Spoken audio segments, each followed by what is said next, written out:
You guys want to know something? Race is a crazy thing.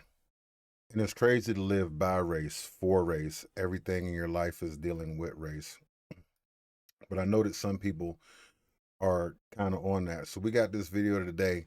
Uh, let's hear what she got to say. Let's continue to play white people being triggered by successful black people. If you don't know, I am a costume designer. Not Halloween costumes, a union costume designer for film and television. Think of the union that Ruth Carter is a part of. I'm a part of that same union. I'm also the social media chair for the International Society of Black Costume Designers, but that's neither here nor there. Anyway, I, as a costume designer, runs the entire wardrobe department. I had 2 white employees and 1 black employee. My wardrobe supervisor was white, one costumer was white, and I had a black costumer. The job was perfect. Everything was fine. It was so fine, in fact, on wrap day, the wardrobe supervisor told me she had a gift for me because she was so happy to work with me. Now, if you don't know anything about costume design and how this world works, once the job is finished filming, I'm out of it. I don't have to wrap the job because my main job is to design the characters. That's it. I don't deal with any of the logistics. Well, anyway, child, how about they tried to have the black costumer running around in 100-degree heat in Los Angeles doing all of the returns while the 2 white ladies sat up in the house luxuriating under the air conditioner?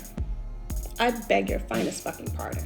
So my costumer, who is so good, who never complains about anything, actually called me to tell me what happened. So I immediately called the supervisor, again, who's white, and I'm asking her why she's doing this. Give me an explanation. And instead of giving me an explanation, homegirl got defensive. It was very much like the audacity of this black person questioning me.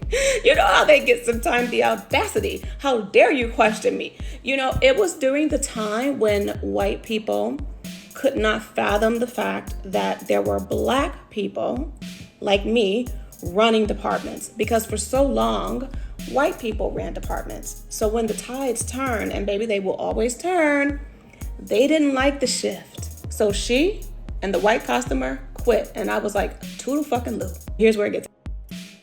Hold on, guys. First, that was a lot. And she was a little bit vague about it. She was a little bit vague with it.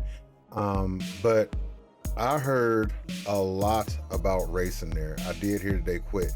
But let me recap. What I hear her saying is she was in charge of all this, but if she's in charge, then what is the other supervisor for? Okay, I'm not gonna question that. So if you hired the supervisor, you're in charge of all the wardrobe, you hired the supervisor. Now you're saying that she made a supervisory decision and you're uncomfortable with that. And you feel like it has something to do with race. I don't know if that's accurate. Interesting. Do you know she had the unmitigated gall to contact production? Now get this. Production was also ran by 2 black people. And the only person that was white on the production team was the PA. I need you to remember that. The PA was the only white person. Okay, guys, always remember, she's black, people around you are black, there's white people.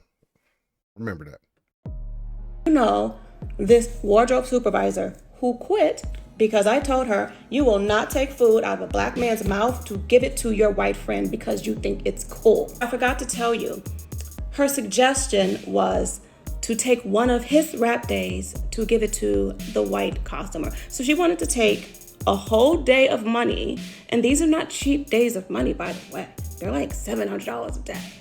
A whole day of money from the black costumer to give to the white costumer. Instead of contacting the head of production, which is what you're supposed to do in a situation like this, she contacted the PA because he was white. And the PA fell for it. So he emailed production and CC'd me on the email. And Hold up. Did she tell you, yeah, I contacted him because he was white? I wonder if she said that out loud. The PA, because he was white. And the PA fell for it. So he emailed production and CC'd me on the email. And he was all in, hook, line, and sinker. He's like, she feels slighted. And, I just think it was a really bad situation overall. And blah, blah, blah, and blah, blah, blah. Baby, I responded back within a millisecond with one sentence. She tried to take food out of a black man's mouth, and it will never happen on my watch. Goodbye.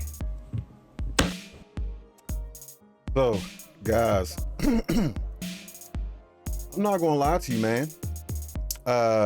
She talks way too much. She does.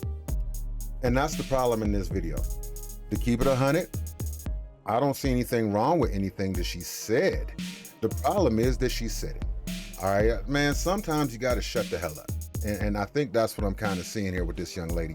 So I'm gonna go back and recap, because she's claiming that she was in charge of the whole wardrobe department. Well, what's the other supervisor for? Why does she have the supervisor title? If she is in fact a supervisor, these are decisions that she has to make. Second, you talk about the situation. If you guys remember back, she had the black guy running around in 150-degree weather. She said 100, but she was really embellishing it. He's just out there sweating and panting like a dog, while these guys are sitting up in this big, beautiful White House sipping lemonade, making fun of him. I don't quite know if that's how that worked. I don't know if they divided the responsibilities amongst them. I don't know if that guy just felt, I'll prefer to run.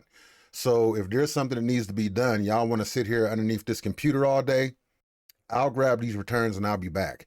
But then there's the part after that. You said after you finished, you were done with it. Your job was just to come in and do the designs, or come in and dress the people, whatever she said she was going to do. Then you're done with it. But you're not done with it. To the point you came back, you threw a bunch of racial stuff in their face. Y'all have this thing where you want racist people to know that they are racist. They already know. They already know. You want to try to make them feel uncomfortable. You want to try to call them out on the spot and all the rest of this stuff. Listen, this is the workplace. You already knew it existed. I applaud you for wanting to protect black jobs. I applaud you for wanting to protect black men. But sometimes you got to know when to shut the hell up.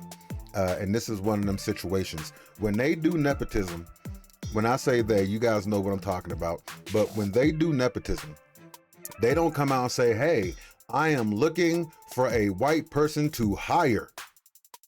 Now, we know that they hire people in their families. We know that they hire people that they're more comfortable with. We know that nepotism exists prevalently in their culture, right? And yeah, maybe it'll help protect us to have a little bit of nepotism in here, but you got to learn when to shut up. And if in fact you are the boss, why come you couldn't just call your supervisor and say, yeah, I think you've exploited your supervisory role, so I'm going to go ahead and remove you? If she's the did you make the white person the supervisor? You had two other people that you felt like were qualified, or so I got confused. At first she said there was two black people and then one white person, but the two white people were in the house. And I don't know. It was a whole lot of black people, a whole lot of white people. Sometimes, zip it, people, zip it. It is okay to have your agenda, but the art of war, don't broadcast your agenda to your enemy. All right, just shut it up. And if in fact you have the authority to call that person, even though you said you was done, you said it had nothing to do with you, but you got the ability to call this person, just call her as her boss and say, yeah, I want to make a couple changes. I would like to assign such and such to make these runs. And then you're talking about they're taking away this guy's money. Did they give him the day off and have the other person? What happened there? I feel like you're not giving us all the story on that one. They don't just have him run out to go do all the returns, then say, by the way, we're not going to pay you for it. We're going to take that money and give it to the white person. That's just not how that works. But if you disagree with me, hop down in the comments and we could bang it out there. As always, like the video, please subscribe to the channel, and I'll catch you guys on the next one.